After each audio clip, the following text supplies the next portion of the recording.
ఈరోజు ఆరోగ్యానికి ఎంతో మేలు చేసే బూడిద గుమ్మడికాయ హల్వా చేద్దాం.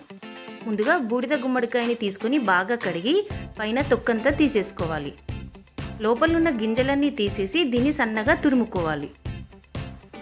ఇలా తురుముకుంటున్నప్పుడు వచ్చిన జ్యూస్ని కూడా సపరేట్గా చేయకుండా జ్యూస్తో పాటు తీసుకోవాలి. ఒక కడాయిలో నెయ్యి వేసి బాగా వేడయ్యాక కాజు బాదం వేసి డీప్ ఫ్రై చేసుకోవాలి. నెయ్యితో పాటు కాజు బాదంని ఒక గిన్నెలోకి వేసుకోవాలి.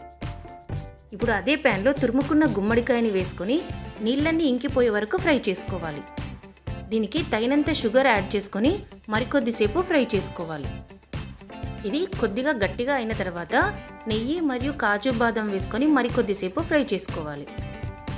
దీనికి కొద్దిగా ఇలాచీ పౌడర్ కలుపుకోవాలి. అంతే అండి, హెల్దీ మరియు టేస్టీ బూడిద గుమ్మడికాయ హల్వా రెడీ అయిపోయింది. దీన్ని సర్వింగ్ ప్లేట్లోకి తీసుకొని సర్వ్ చేసుకోండి.